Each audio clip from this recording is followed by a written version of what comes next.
दोस्तों नमस्कार, मैं मनोज कुमार शर्मा एक बार फिर आपके बीच में। जी हां दोस्तों, लेकर के एक ऐसी चंद हवा विदेशों तक में पहुंचने लगी है, जिस हवा के बारे में दावा किया जाने लगा है संघियों के द्वारा, भारतीय जनता पार्टी के नेताओं के द्वारा कि ये तो बड़ी गलत चलन हो गया, ऐसा नहीं होना चाहिए था। लेकिन पहले तो राहुल गांधी को जो है आरोप लगाए जाते हैं, भारत जोड़ो यात्रा से खिसियाए हुए भारतीय जनता पार्टी के जितने भी लोग हैं इतने खिसियाए हुए हैं, इतने घबराए हुए हैं, जबकि राहुल गांधी की यात्रा को किसी भी राष्ट्रीय चैनल का कोई कवरेज नहीं मिला। लेकिन विदेशों में जिस तरह से राहुल गांधी के बयान को तरजीह दी जाती है, यूके में पार्लियामेंट में राहुल गांधी का भाषण होता है, बीजेपी की आईटी सेल ये चलाना शुरू कर देती है कि साहब राहुल गांधी विदेशों में यात्रा मांग रहे हैं। पवन खेड़ा सफाई देते हैं इस पर। पवन खेड़ा बोलते हैं कि सुब्रमण्यम स्वामी ने भी ऐसा किया था। तो चलिए पवन खेड़ा का बयान बाद में सुनवाएंगे हम आपको, लेकिन इससे पहले ये जज साहब हैं, चीफ जस्टिस हैं सुप्रीम कोर्ट के सिंगापुर के, इनका नाम है Sundaresh Menon. Speaks on how the constitution of India could be hijacked by chaddi जज to turn India into a Hindu rashtra. विदेशों में एक जज बोल रहा है, supreme court chief justice Singapore का, एक चीफ जस्टिस के खिलाफ साजिश शुरू हो चुकी है और एक सिंगापुर के चीफ जस्टिस ने जब ऐलान कर दिया, तब प्रधानमंत्री मोदी का गौरव कहां चला गया वो विश्व गुरु बनने का सपना। मैं पूछना चाहूंगा, अगर भारतीय जनता पार्टी के नेताओं में सवाल हो तो सिंगापुर से सारे संबंध तोड़े, सिंगापुर के किसी व्यक्ति ने अगर ये बयान दिया है तो उससे बात करे, या जिसने भी बयान दिया हो, जो नाम मैंने आपको बताए। बयान क्या था, बयान ये पूरा सुन लीजिए। Traditionalist judges or theocratic judges who will find the source of law in religion and not in the constitution has sharply increased. And I believe this is the first phase of a two-part attempt strategy to achieve the stated goal of establishing Hindu Rashtra by 2047. Not by overthrowing the constitution, but through interpretation by the Supreme Court of the constitution as a Hindu document. And to do that, the first phase involves appointing judges who are open to looking to theological sources as a source of law. And the second phase, which will now begin, is to appoint judges who will identify the source. Once that is completed in the next 24 years, I think we would be able to safely say that India is a Hindu theocracy under the same constitution as reinterpreted by the Supreme Court.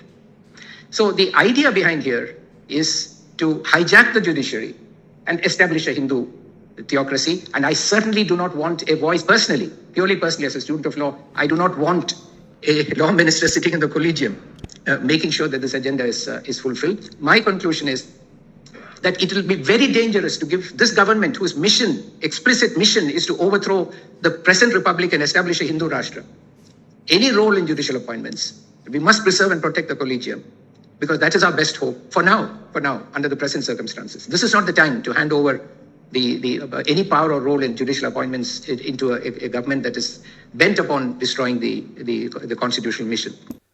ये बयान आपने सुन लिया होगा। इसमें किस तरह से जो जस्टिस हैं वो बता रहे हैं कि किस तरह से भारत में साजिश चल रही है, हिंदुस्तान में साजिश चल रही है, अगले 40 वर्षों तक के लिए प्लानिंग चल रही है कि किस तरह से भारत की न्यायपालिका में आरएसएस के लोगों को ज़्यादा से ज़्यादा भर्ती करके हिंदू राष्ट्र बनाने की अवधारणा को पूरा किया जा सके।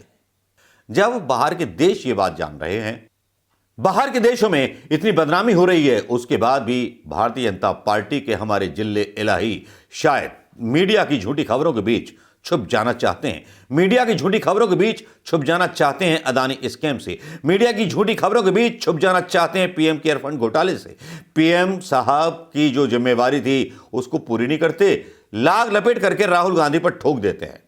लेकिन जो आरोप लगा रहे थे भारतीय जनता पार्टी के नेता पवन खेड़ा, उसका जवाब देते हैं पवन खेड़ा, इसमें सुब्रमण्यम स्वामी। हालांकि सुब्रमण्यम स्वामी बीजेपी सरकार जो प्रेजेंट है, मोदी सरकार, उस पर भी निशाना ताकते आए हैं। उस पर भी मैंने कई यूट्यूब ब्लॉग बनाए हैं, समाचार ब्लॉग बनाए हैं, उनको अगर आप देख सकेंगे तो आपको पता चलेगा कि सुब्रमण्यम स्वामी खुद मोदी का गरिमान पकड़ के सवाल उठाते हैं।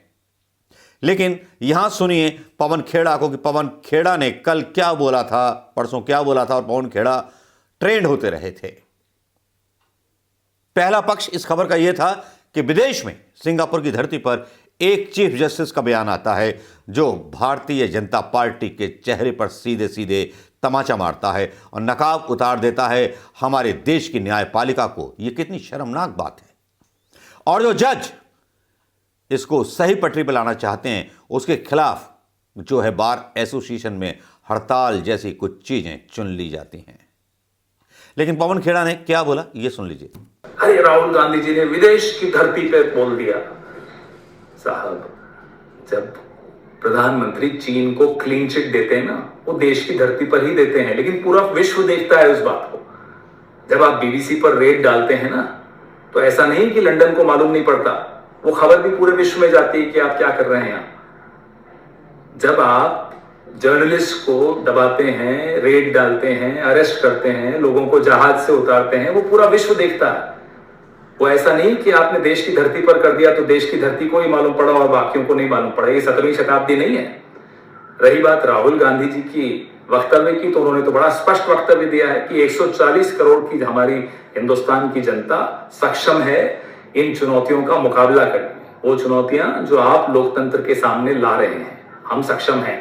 और कांग्रेस पार्टी तो कहीं ज्यादा सक्षम है। जब हम अंग्रेजों से लड़ रहे थे ना, तब भी आप विदेशियों का ही साथ दे रहे थे, कांग्रेस पार्टी का या आजादी के आंदोलन का साथ नहीं दे रहे थे। भारत छोड़ो आंदोलन का स्मरण मैं आपको करा दूं। रही बात अघोषित आपातकाल की, तो हम देख ही रहे हैं। आप बार बार 1975 की बात करते हैं ना, तो मैं वो भी आपको याद दिला दूं कि उस वक्त के संघ प्रमुख बाला साहब देवरस ने समर्थन पत्र दिया था प्रधानमंत्री इंदिरा गांधी जी को कि हम सरकार की नीतियों के साथ खड़े हैं। एक आध लीडर थे आपके, सुब्रमण्यम स्वामी उनमें से एक थे, जो विदेश जाकर विदेशी कंट्रीज का साथ लेने गए भारत सरकार के खिलाफ। तो इसलिए हमें भाषण मत दीजिए, हम सक्षम हैं आपका मुकाबला करने के लिए। भारत का एक एक नागरिक मुकाबला कर रहा है, करेगा और लोकतंत्र को बचाएगा। रविशंकर प्रसाद जी, रही बात आपके अच्छे दिन थे, आप नहीं रहे वो अच्छे दिन, इसका मतलब ये नहीं कि आप इतने काबिल वकील होने के साथ साथ, एक पढ़े लिखे व्यक्ति होने के साथ साथ आप ऐसी बातें करें तो ये शोभा नहीं देता। पवन खेड़ा का ये बयान आपने सुन लिया होगा और इसको सुनने के बाद आप बताइएगा कि जो पवन खेड़ा ने कांग्रेस की तरफ से जो स्पष्टीकरण दिया है वो ठीक है या गलत है, या जो भारतीय जनता पार्टी के लोग फैला रहे हैं वो गलत है। एक यहां पे ट्वीट पढ़ करके बताना चाहूंगा प्रशांत टंडन का, जिसमें बहुत तारीफ की गई है भारतीय जनता पार्टी की। तारीफ इतनी कि जिसमें जो लिखते हैं कि जब संवैधानिक मर्यादाएं काटने लगे, संस्थाओं की आज़ादी अखड़ने लगे, तो उन्हें कैसे भी कंट्रोल करने की कोशिश होने लगे, तब समझ लेना चाहिए कि समर्थन खिसक गया है और सत्ता छीनने का डर सता रहा है। पहले से ऐसा होता आया है। जगदीप धनखड़ नाम तो याद होगा, उपराष्ट्रपति हैं। जनकीप धड़कन नहीं यार, धनखड़ है। धनखड़ के फैसले पर विवाद हो गया है। 20 संसदीय समितियों में उन्होंने 12 पर्सनल स्टाफ की नियुक्ति कर दी। वाह, क्या विचित्र कदम है। जगदीप धनखड़ तो सबसे आगे निकले। प्रधानमंत्री मोदी के इशारे के बिना क्या ये भर्तियां हो सकती थी? बातें बहुत सी हैं। बातें यहां तक हो रही हैं कि ऋषि सुनक एक ऐसा बिल लेकर के आए हैं कि इंडियंस के लिए मुश्किल होगा वहां पर पासपोर्ट लेना, वीसा लेना। ऋषि सुनक जिनके मतलब प्रधानमंत्री चुने जाने पर तुनक तुनक गाना चला रहे थे भारतीय जनता पार्टी के लोग। ऋषि सुनक क्या बोल रहे हैं ये बयान भी सुन लीजिए। Today we are introducing new legislation to keep my promise to you, to stop the boats. My policy is very simple. It is this country and your government who should decide who comes here and not criminal gangs. Now the first step is understanding the nature and scale of what we are dealing with. The number of people entering the UK illegally in small boats has more than quadrupled in just the last 2 years. Those illegally crossing the channel are not directly fleeing a war-torn country or persecution or an imminent threat to life. They have travelled through safe European countries. They are paying people smugglers huge sums to make this dangerous and sometimes tragic journey. Now, the reason that criminal gangs continue to bring small boats over here is because they know that our system can be exploited. That once here, illegal migrants can make a multitude of asylum, modern slavery, and spurious human rights claims to frustrate their removal. And the risk remains that those individuals just disappear into the black economy. Now that तो भाई भक्तों, अब इस बयान को जो है ऋषि सुनक के ऐसा कह के प्रचारित किया जा रहा है कि जो युद्ध से भागे आते थे, देशों से भागे आते थे, उनके लिए यह बोला गया है ऋषि सुनक के द्वारा। हिंदुस्तानियों के लिए कुछ नहीं बोला गया है। भाई जय नसीब, सच मत बताइए, सच मत दिखाइए। सच छुपा रहता है और सच्ची आवाजें हमेशा दबी रहती हैं। विश्व गुरु का सर शर्म से ना झुकने पाए, इसलिए वो खबरें मत दिखाइए जिसमें विश्व गुरु का सर झुक जाए।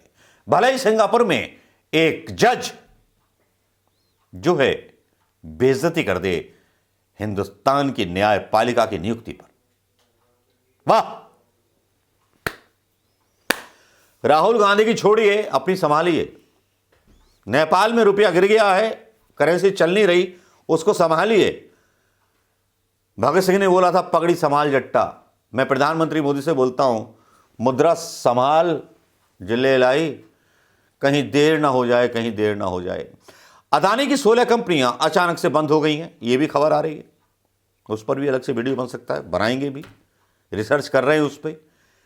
लेकिन आज जब राहुल गांधी पर यह बयान आते हैं, पवन खेड़ा उसके बारे में बोलते हैं, और सिंगापुर के एक इस जज का जो बयान आता है, यह बड़ा इंपॉर्टेंट है, जो मोदी सरकार की धज्जियां उड़ा देता है।